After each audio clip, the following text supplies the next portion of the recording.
Hey everybody, this is Jermaine Alberti, the Executive Director of Pathways to Promise, and I'm so honored to have with me Dr. Willard Ashley.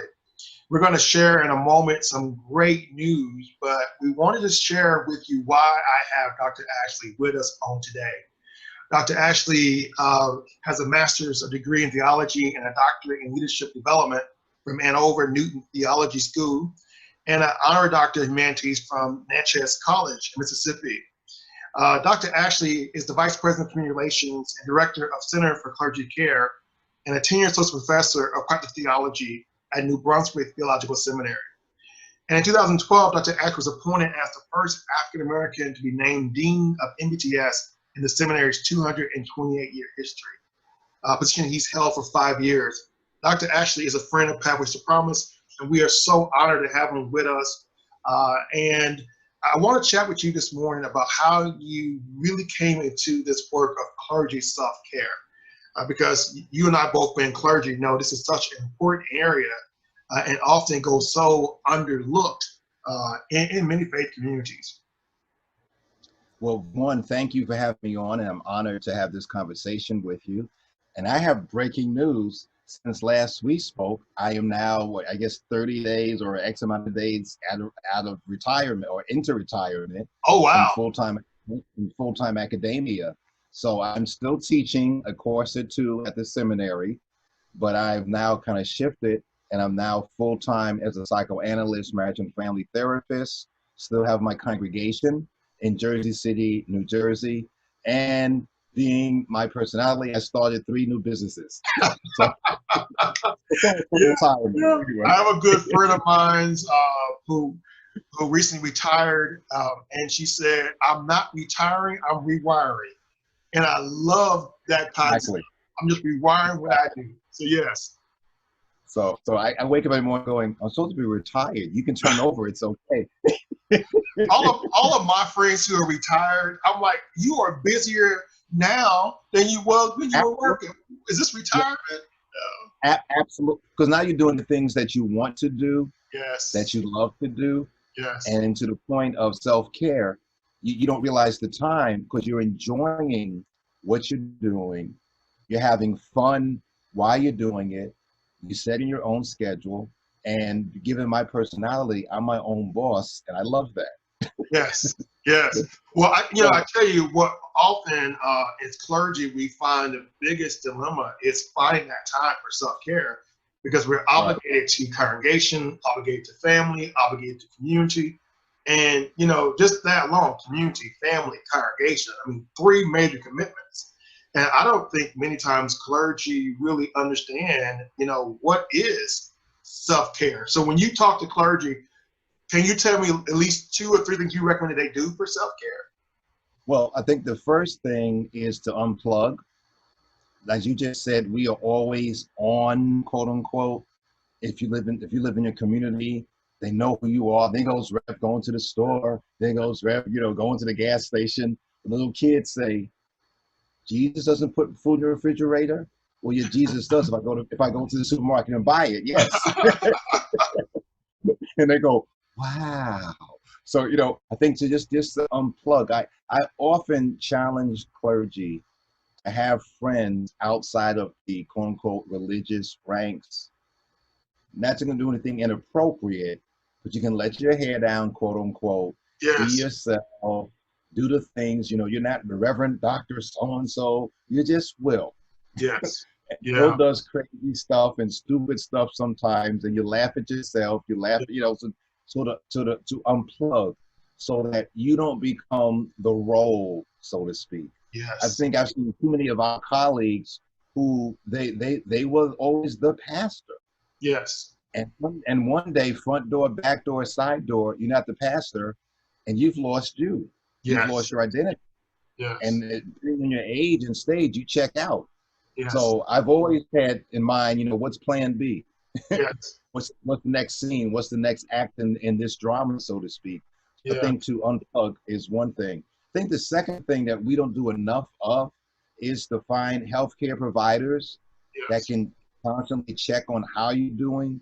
I don't think we realize how much stress we ingest. Yes. And especially if you're dealing with folks in the diaspora, because you're taking on your burdens plus their burdens Yes. plus all the other oppressions that take place. And every Sunday we have a task. What does the Lord have to say? Is Yes. there a word from the Lord? We realize all this stuff is crazy. You can find different nouns and verbs to describe it. But Pastor, I got through the week. Now tell me, is there a word from the Lord to get me through the next week? Yes. And so I think, like reporters, we don't realize sometimes the deadline we have. No matter Yeah. what's going on in my life, like Sunday at this amount of time, you'd have something to say. Yes. Yes. And like I say to clergy, I can't say I had a fight with my spouse. That oh well, get over it. I want to hear a word. I can't say Yes. that my kid in the hospital, get over it. I need a word, right? I can't say that I don't feel that well. Well, suck it up, dude, and Yeah. come tell me Yeah. what God has to say. And then you can go back lay down afterwards. But right now, I Yeah. need a word. Yeah. So to unplug, to have healthcare providers that can look at us, my seasoned caregivers and pastors would say, the older you get, maybe once a quarter, to have your internists just check you out, just to make sure all the levels are right, or da da Yeah. da da da. That if you're not eating right, it doesn't at least adversely affect your numbers. Yeah. Yeah. So to make sure you have people looking after you in that regard. And sometimes some of us don't have insurances. That's right. And I know a lot of folks who thank God for a spouse who has really good insurance, Yeah. Yeah. or I have something, but it wouldn't be that great.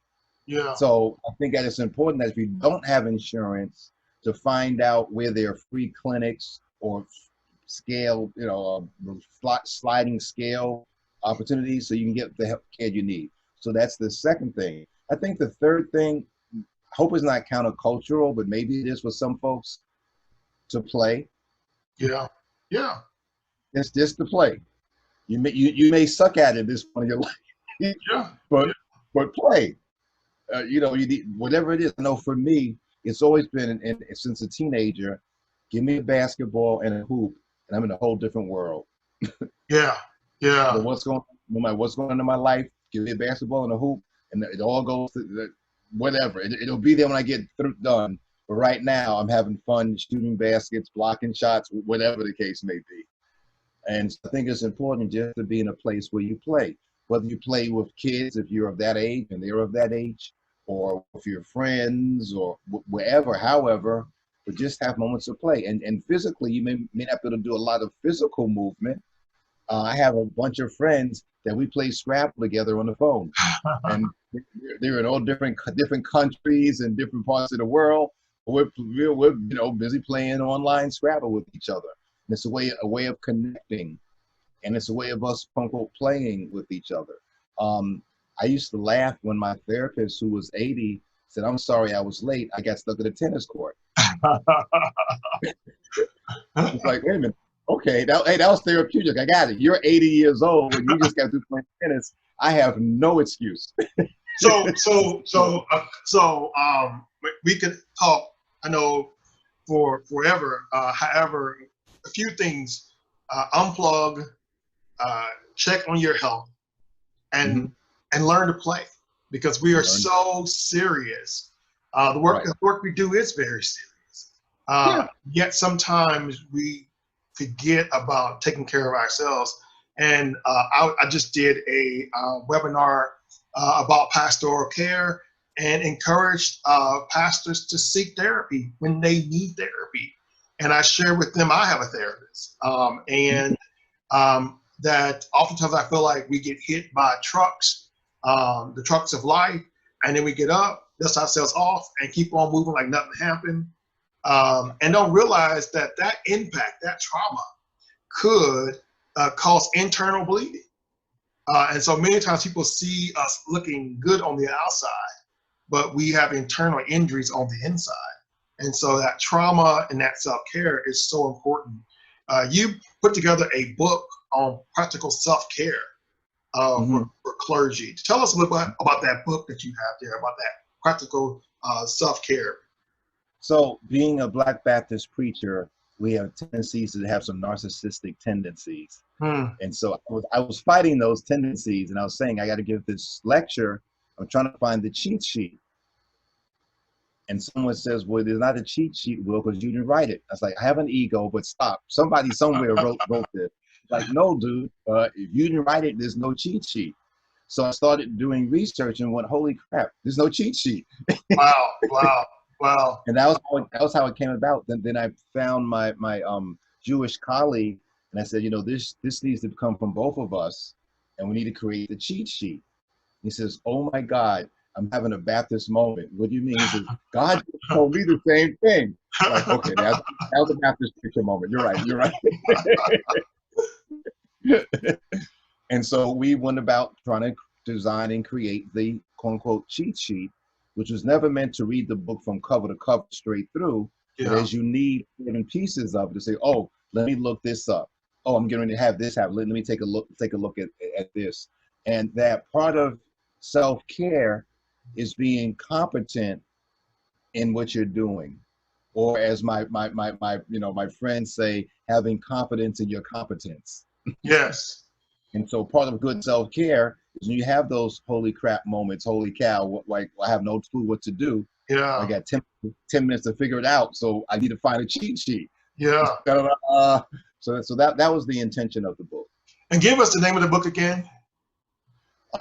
There's two. There's Learning to Lead, Yes. Lessons in Leadership for People of Faith.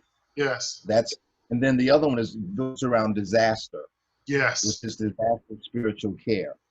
But Learning to Lead is more kind of everyday kinds of issues. And at the end of the book, we talk about different faith traditions. Not going to make you an expert, but just to kind of have the highlights of their theology or lack thereof in some cases, and to appreciate the etiquette. Because sometimes you don't realize, you know, Orthodox Jewish versus Hasidic versus Islamic, touch, don't touch. How do you greet someone? So the end of the book has this little cheat sheet around that. Beginning of the book talks about how do you organize? How do you organize your neighborhood? You talk about sacred space, all those kind of things. So so that's it. Well, now how would the folks get this book? Is it Amazon? Is it? Yeah, go online and electronically. You can download it, or you can have the hard copy sent, or the paperback copy. Well, you know, this is why when I talked to our board of directors, and we were looking for persons that have done the work, who are out there making a difference, who are championing the cause, your name came up. Your name came up, and we thought, you know, Dr. Ashley has done some phenomenal work, championing self-care, and the board unanimously voted, and we're making this announcement right now. We've made it official this past Saturday at the Pathways to Hope Conference. But now folks who are watching this video will also just to get this, that you are the 2020 Mental Health Champion Award recipient. We're proud. And this is the first time we have offered this award. So you are the first recipient of this award. And I'm so honored to be able to announce that. And I understand a package came in the mail. That you're going to open here so that the world can see the award. And this is your first time seeing this too. My first time.